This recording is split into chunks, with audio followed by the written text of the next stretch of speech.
네, 드디어 이제 마지막 시간입니다. 이제 남은 세 챕터를 마무리 짓도록 하겠습니다. 설마 이 두꺼운 책을 끝까지 다 나가랴 하셨겠지만, 실망드려 죄송합니다. 그렇지만 뭐 양리학 전체적인 컨셉들을 한 번쯤은 파악하셔야지 여러분들도 중요한 의료진 중에 한 분이 되시기 때문에, 한 번쯤, 양리학을 포기하지 마시는 부탁 말씀 드리면서 마무리 짓도록 하겠습니다. 자, 첫 번째 장은 42장에 있는 빈혈약입니다. 빈혈이라고 하는 것들은 뭐 잘 아시겠지만, 우리 헤모글로빈,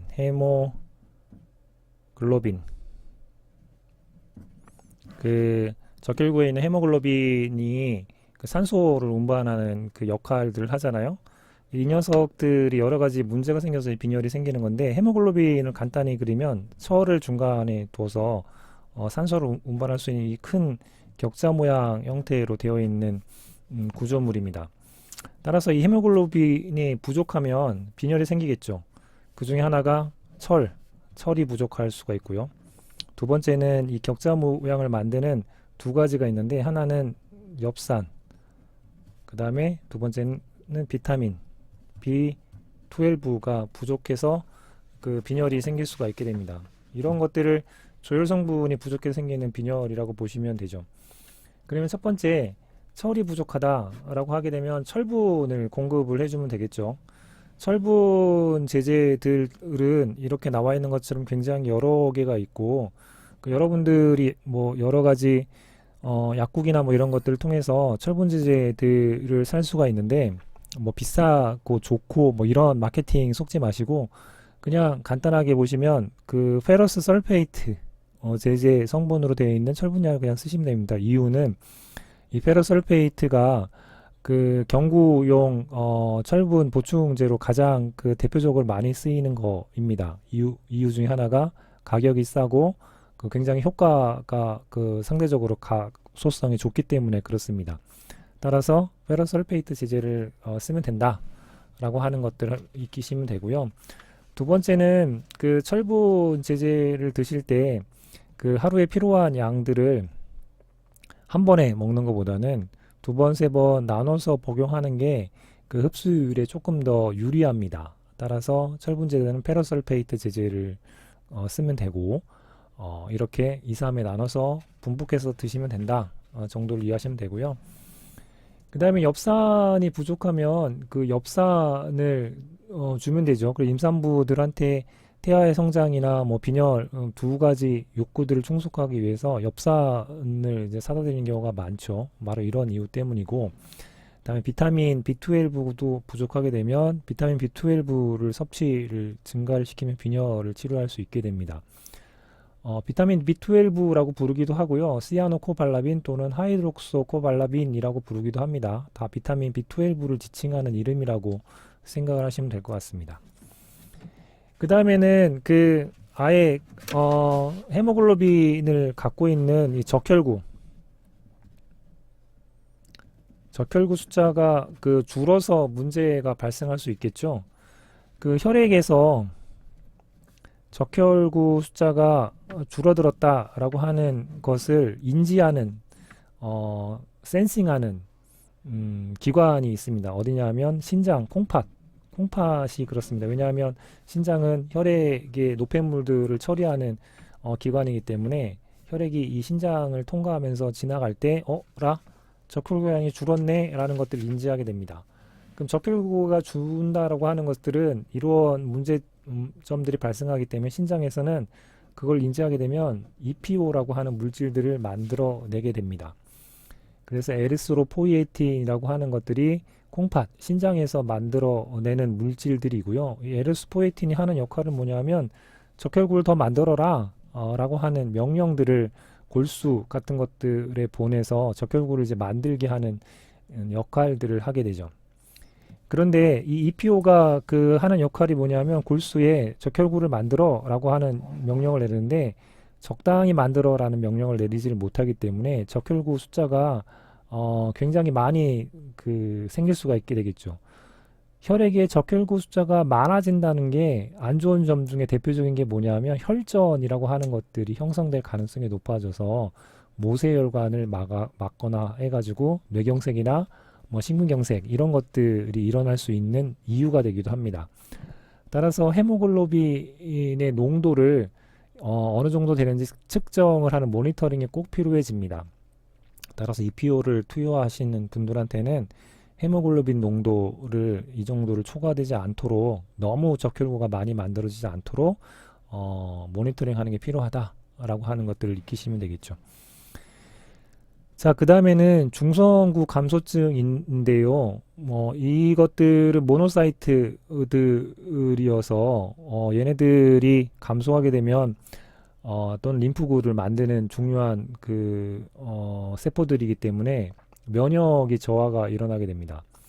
그럼 중성구가 어느 때 많이 감소가 되냐 하면 항암제를 투여받는 분들이 이 중성구가 심각하게 타격을 받아서 죽게 되죠. 왜냐하면 항암제가 분열이 많이 되는 세포, 암세포를 죽이는 거기 때문에 이 중성구도 분열이 이제 자주 일어나는 세포 중에 하나여서 항암요법을 받는 분들이 중성구 감소증이 일어나게 됩니다. 따라서 이런 것들을 막아내기 위해서 항암 치료하면서 중성구를 증식시키는 팩터들을 처리해야 되죠. 그래서 그래놀로사이트 클로닝 스티뮬레이팅 팩터 이렇게 해서 이해를 하시면 좋겠고, 그걸 줄여서 GCSF를 쓴다 라고 하는 거죠. 여기에 이제 그래놀로사이트 말고도 모노사이트까지 포함시키면 GMCSF 이런 것들을 통해 가지고 화학요법, 항암제 요법들을 했을 때 중성구 감소증이 발생할 수가 있고, 그걸 예방하기 위한 형태로도 사용한다 라는 것들을 이해를 하시면 좋을 것 같습니다. 자, 그 다음에는 43장에 있는 그 피부질환 약에 대한 이야기들을 하도록 하겠습니다. 그 피부질환의 약들의 컨셉들은 관심 있는 세 가지 컨셉들에 대해서만 얘기를 하죠. 첫 번째는 여드름 치료제에 대한 겁니다. 그 여드름이라고 하는 것들이 어떻게 나오는가라는 것들을 여러분이 조금 이해를 하셔야 되는데요. 모낭이 있죠. 여기에는 여러 가지 분비물, 그 밖으로 이제 노폐물 같은 것들이 빼는 역할들을 하게 됩니다. 대표적인 게 피지죠.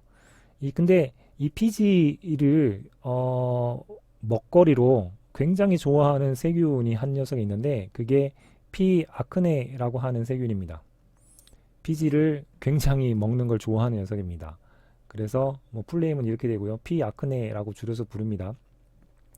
그럼 피아크네가 이 피지를 좋아하기 때문에 이쪽에 노출돼서 피아크네가 살게 되면 피아크네가 굉장히 많이 증식을 하게 되죠. 그리고 증식을 하다 해가지고 노랗게 고름이 형성될 정도로 증식을 하게 됩니다.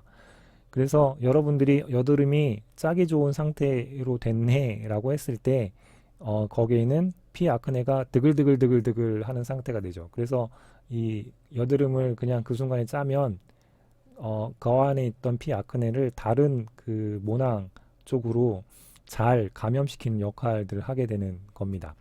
따라서 이런 기본적인 컨셉들을 아셔야 된다라고 하는 거죠. 그래서 여드름 치료할 때 항생제를 여드름 치료 항생제 이제 아셨겠죠? 피아크네를 잡기 위해서 사용하는 거고요.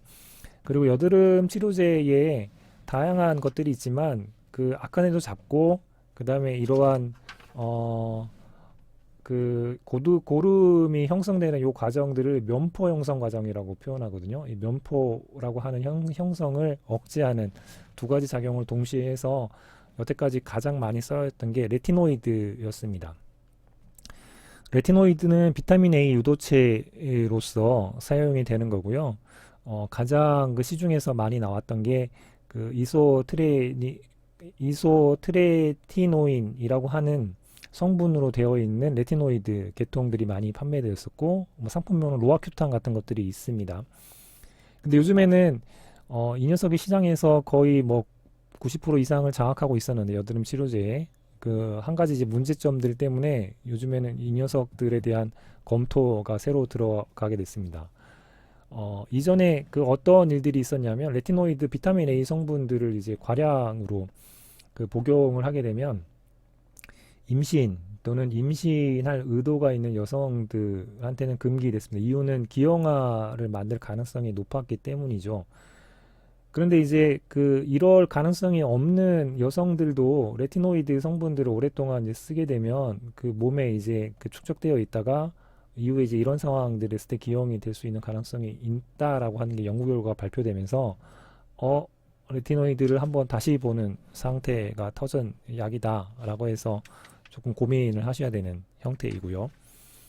그 다음에는 그 색소 침착 질환에 사용하는 약물에 대한 설명 두 번째 관심사이죠. 그 기미, 주근깨가 이제 이런 것들이 해당을 하겠습니다. 기미나 주근깨가 그 생기는 이유들을 좀 살펴보시게 되면 그 멜라닌 색소를 갖고 있는 멜라닌 세포가 이제 침착이 돼서 이제 벌어지는 형태이죠. 그러면 이 것들을 억제를 하려면 두 가지 그 쓸 수 있는 약들이 있습니다. 하나는 멜라닌을 합성하지 못하도록 막자라고 할 수 있겠죠. 그래서 사용하는 게 그 멜라닌 합성을 억제를 하기 위해서 타이로시네이즈라고 하는 억제 약물들을 사용을 할 수가 있습니다. 그래서 멜라닌 합성을 억제하는 대표적인 약물 중에 하나가 하이드로퀴논이라고 되어 있고요. 이 하이드로퀴논이 귀미 같은 그 혈소 침착 이런 것들을 막는 약으로 이제 사용이 되는 거죠. 그런데 그 세포를 괴롭혀서 이 멜라닌 합성을 못하도록 억제를 하는 형태로 접근을 하는 거기 때문에 세포의 여러 가지 DNA 손상이나 데미지 같은 것들을 받을 가능성들이 높아집니다. 그래서 이것들을 기미를 억제한다고 뭐 과량 그 오남용 같은 것들을 하게 되면 발암 가능성들이 생길 수 있는 형태가 되죠. 두 번째는 멜라닌 세포를 증식하지 못하도록 그 세포 증식을 억제를 하는 약을 쓸 수가 있겠죠. 그게 대표적인 게 메톡스살렌이라고 하는 약을 쓸 수 있게 됩니다. 상피세포의 증식을 그 억제하는 DNA 복제를 억제해서 사용하는 거죠. 그 마찬가지로 이 녀석도 그 상피세포의 증식을 억제하는 식으로 그 세포에 데미지를 주는 역할을 하기 때문에 마찬가지로 오남용하게 되면 피부 노화가 되거나 또는 거기에 이제 발암 가능성들이 있어서 기미 같은 것들을 그 뭐 하얗게 또는 안 생기게 만들어준다라고 하는 약들은 한 번쯤 이런 위험성들이 있으니까 살펴보시라 라고 하는 뜻으로 설명을 드렸습니다. 그리고 저한테 이제 제일 관심이 많은 탈모에 사용하는 약물이죠. 이제 요즘에는 여성들도 탈모라고 하는 증상들이 생길 정도로 그 탈모에 아주 효과적인 약들이 개발이 되면 아마 그 뭐 우스갯소리로 노벨상을 탈 거다라고 하는 이야기들이 할 정도이죠. 그러면 그 탈모라고 하는 게 첫 번째는 앞에서 얘기했지만 디하이드로 테스토스테론이 많아지면 이 녀석은 탈모를 악화시키는 역할을 하기 때문에 얘를 줄이는 게 좀 효과적이라는 말씀을 드렸죠. 그래서 5 알파 리덕테이즈 억제제가 탈모증에도 사용이 된다라는 말씀을 드렸고요. 주로 일반 의약품으로 쉽게 살 수 있는 것 중에 하나가 미녹시딜이라고 하는 녀석입니다. 미녹시딜. 이 미녹시딜도 그 혈관 확장제의 형태로 그 만들어진 녀석이었습니다. 그래서 혈관을 확장을 시키면 혈압이 떨어지는 것 때문에 항고혈압제로 개발됐던 약인데 이 녀석을 쓰다 보니까 희한한 부작용을 발견하게 됩니다. 그 털이 굉장히 이제 많이 그 발생하는 부작용들을 알게 되죠. 그러면 이거를 그 전신으로 투여하게 되면 담호증을 그 생길 수 있는 털을 나게 할 수 있는데 이용할 수도 있지만 혈압을 떨어뜨리는 부작용이 발생할 수 있기 때문에 미녹시딜은 국소적으로 그 두피에 바르는 형태로 개발이 됐습니다. 그래서 두피의 그 모발의 성장을 효과적으로 그 일으키는 형태로 포말제, 국소형 포말제 형태로 이제 개발이 되어 있어서 한 번쯤 탈모로 고민하시는 분들이 사용해 볼 수 있는 겁니다. 모든 사람한테 다 듣는 건 아닌 것 같아요. 얘네들을 이제 두피에 이제 포말제로 바르기 때문에 홍반이나 가려움 같은 정도가 있을 수가 있게 됩니다. 자, 이제 대망의 마지막 그 여러분하고 다룰 챕터는 44장의 임상 독성학에 대한 부분입니다. 그 때때로 약물 중독 같은 것들 때문에 그 응급실에 오게 되는 상황이 벌어지죠. 그런데 그 중독 환자를 치료를 할 수는 없습니다. 그 중독이 되지 않도록 조치하는 것들이 되게 중요하고요. 아직까지는 마땅히 그럴 수는 없고 해독이 저절로 될 때까지 그 호흡이나 또는 심장 박동이나 이런 것들을 케어해주는 정도의 치료를 한다라고 보시면 되죠. 근데 중독이 의심되는 환자가 그 혼수 상태로 그 응급실에 실려왔다라고 하게 되면 우선은 뭔지는 모르지만 그 혼수 칵테일을 우선 줍니다. 왜냐하면 그 대부분의 중독 증상이 벌어지거나 그 코마, 그 혼수 상태가 벌어지는 상황들이 크게 세 가지가 있는데요. 하나는 그 저혈당 때문에 코마가 빠질 수가 있고요. 두 번째는 마약 중독 때문에 코마가 빠질 수가 있고요. 세 번째는 에탄올, 술, 알코올 중독 때문에 그렇게 되는 경우들이 일반적으로 가장 많아서 첫 번째로 혼수 칵테일에 이제 대표적으로 어떤 것들을 쓰냐면 저혈당을 극복할 수 있는 덱스트로스라고 하는 당을 주고요. 두 번째는 아편에 대한 부분들을 그 완화시키기 위해서 날록손이라고 하는 해독제를 섞어주고요. 그 다음에 에탄올 중독 때문에 그럴 수도 있으니까 스야민이라고 하는 것들을 구성되어 있는 홍수 칵테일을 준다 라는 정도를 조금 이해하시면 좋을 것 같습니다. 그 다음에는 그 우리 주변에서 그 일어나는 여러 가지 중독 상황들 속에 여러분들이 좀 상식적으로 알고 있으면 좋은 해독제하고 연결시켜서 5가지만 소개하도록 하겠습니다. 첫 번째는 타이레놀의 주성분인 아세트아미노펜, 이 녀석 간독성을 일으킬 수 있다고 했죠. 과량 복용을 하게 되면 이 아세트아미노펜에 대한 해독으로 쓸 수 있는 게 N-아세틸시스테인이라고 하는 NAC라고 하는 것들이 있다라는 거고요. 그 타이레놀을 먹은 것 같습니다. 응급실에 가게 되면 언제 발견하셨나요? 라는 질문을 받게 됩니다. 이유는 이 사람이 이 아세트아미노펜을 언제쯤 복용을 해서 이러한 중독 반응이 일어났는지를 확인하려고 하는 겁니다. 그 NAC라고 하는 그 해독제를 그 아세트아미노펜이 섭취된 후에 8에서 10시간 정도에 시작할 때 가장 효과적이기 때문에 그 시간들을 조금 가늠해 보려고 그렇다라는 것들을 이해하시면 좋을 것 같고요. 그 다음에는 두 번째 파트는 시아나물에 대한 부분인데요. 이 녀석은 화재 할 때 발생되는 독성 연소 산물 중에 하나입니다. 화재가 벌어지면 그 불 때문에 그 뜨거워서 사람들이 사망하는 것보다는 이런 연소가스 때문에 사람들이 그 실신 같은 것들을 해서 그 돌아가시게 되는 경우들이 많죠. 그게 대표적인 게 시아나물 독성 물질에 해당하고요. 그 화재 현장에서 빠져나온 분들이 그 뭐 생명에는 문제가 없지만 그 내부에 이제 시아나물들이 돌아다니기 때문에 이것들을 조금 해독할 필요성들이 생기게 됩니다. 그때 이제 그 처리하는 것들이 비타민 B12 같은 것들을 정맥 내로 투여를 해서 시아나물하고 결합을 함으로 이런 것들에 대한 해독 작용들을 한다라는 것들을 그 좀 알고 계시면 좋을 것 같고요. 그 다음에는 철분 제제들이 이제 뭐 빈혈 때문에 이제 드시는 경우들이 많아서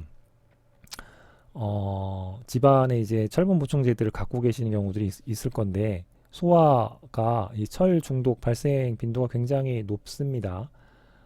그래서 이 철분 제제들을 그 소화들이 먹지 못하도록 또는 뭐 만지지 못하도록 하는 조치들 때문에 교육들이 이제 많이 이루어져서 이런 그 사망 사고들이 많이 감소했긴 하지만 또 때에 따라서 이 철분제들을 소아들이 이제 그 삼켰다라고 하게 되면 병원으로 달려가면 킬레이터 성분인 철분하고 이제 결합할 수 있는 디페록사민이라고 하는 것들이 존재를 합니다. 그래서 이것들이 결합을 하게 되면 철분이 이제 바깥으로 배설되도록 도와주는 역할을 하게 되죠.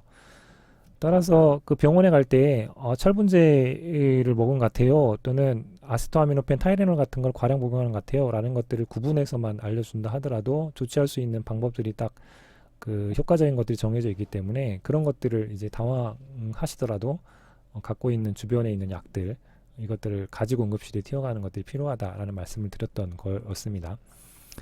그 다음에 아직까지도 공사 현장에서 납중독, 그 납가스 중독 때문에 사망사고들이 간간히 아직도 뉴스에 나옵니다.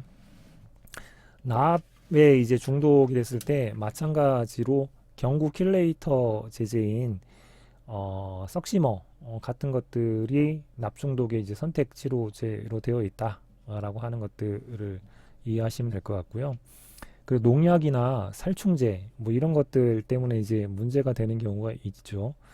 아마 그 박장 교수님이 사례로 그 산에 버섯 따로 올라간 할머니가 독버섯 먹었을 때 생기는 증상에 대한 소개를 받으셨으면 뭐 그것도 하나의 일종입니다.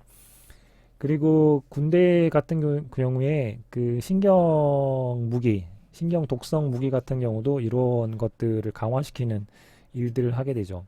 그래서 군대를 다녀온 남학생들이나 뭐 이런 사람들 좀 알 텐데 신경 독성 무기에 대해서 해독을 하도록 아트로핀 주사제들을 이제 그 상비하도록 그 지급을 하는 상황입니다. 그리고 이 독버섯 같은 것들을 먹어서 응급실에 실려온다, 그 상황이다라고 하게 되면 마찬가지로 그 무스카린 수용체 기량제인 아트로핀 같은 것들을 하게 되면 그런 일들을 막아낼 수가 있죠. 이쪽에 뭐 다양한 그 독화 해독제들에 대한 소개들이 있고요. 그 중에서 여러분들이 알았으면 좋겠는 5가지를 다시 한번 정리해서 말씀을 드리면 아세트아미노펜, N아세틸시스테인이 해독할 수 있다라는 말씀을 드렸고요. 시아나물 같은 경우에는 비타민 B12, 예, 대표적으로 그 하이드로코 발라빈이라고 하는 녀석들이 있다라는 말씀을 드렸고, 철은 디페록사민에 대한 말씀을 드렸고요. 그 납 같은 경우에는 석시머라고 하는 킬레이터에 대한 말씀을 드렸고, 다음에 유기인산 또는 농약 이런 것들은 아트로핀 같은 것들을 쓸 수 있다라는 말씀을 드렸습니다. 문제를 통해서 이런 상황들을 잠깐 보게 되면 뭐 이런 겁니다. 44.3번 보게 되면 응급실을 왔는데 그 설사, 눈물, 오심, 구토, 발한 이런 것들을 본다. 뭔가 중독된 것 같은데 쓸 때 쓸 수 있는 것, 이런 증상의 대표적인 게 살충제, 유기인산 중독 증상들이 이렇게 벌어집니다. 이런 게 파악이 되면 아트로핀을 준다라는 것들을 볼 수가 있죠. 미국이나 그 영어권을 쓰는 나라에서는 이 덤벨즈라고 해서 덤벨, 그 우리 운동할 때 이게 덤벨 드는 게 있죠. 그것들을 상징해서 약자들을 따온 겁니다. 즉 설사, 배뇨, 그리고 그 눈이 막 그 흔들리는 것, 그 기관지에 분비물이 나오는 것, 구토, 이 앞글자들을 다 따서 그 이해하기 좋도록 만든 거고요.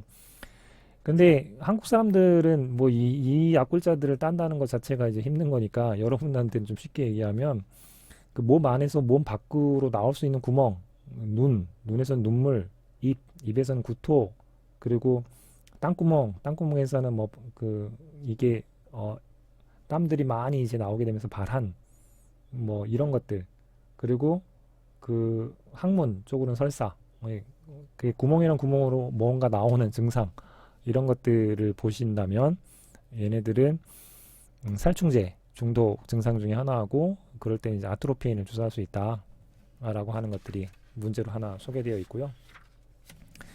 그 다음에 두 번째 문제를 하나 또 소개하게 되면 어떤 여성이 이거는 뭐 자살을 의도했겠죠. 20알의 아세토아미노펜을 그 먹었다, 이게 발견됐다라고 하게 되면 응급실에서는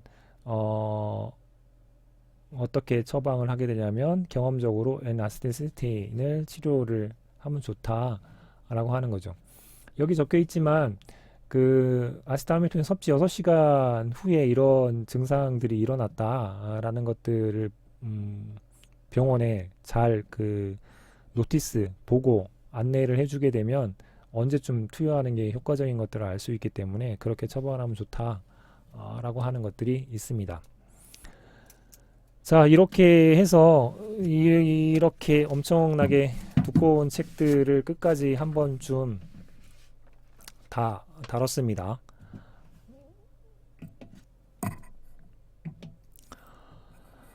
자,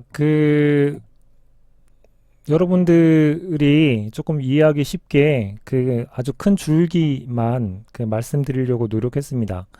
부디 양리학을 조금 재미있게 생각하시고 공부를 하셨으면 좋겠고요. 이 마지막 시간 다음 주에 이제 기말고사를 보죠. 시험 문제는 50문제가 나올 예정이고 제가 33문제 그리고 이회영 교수님이 17문제 이렇게 내기로 되어 있습니다. 네, 한 학기 동안 어려운 양리학 공부하시느라고 고생하셨습니다. 그러면 뭐 마지막 늘 여러분들께 드리는 멘트 중에 하나가 만남은 소중하고요. 저한테 여러분들은 굉장히 소중한 자산 중에 한 분 한 분이 될 것 같습니다. 이유는 이제 앞으로 뭐 제가 병원 가거나 또는 치과 병원 갈 일이 많지 않겠습니까? 모른 척 하지 마시고 반갑게 인사를 해주시면 좋겠습니다. 이렇게 드리는 말씀은 여러분들이 이런 인연을 단순하게 끝내는 것들이 아니라 언제든 제 이메일로 뭐 살다가 한 사람의 의견을 듣고 싶거들랑 뭐 주저치 마시고 메일 보내시기 바랍니다. 여러분들은 저의 평생 회원들이십니다. 고생하셨습니다.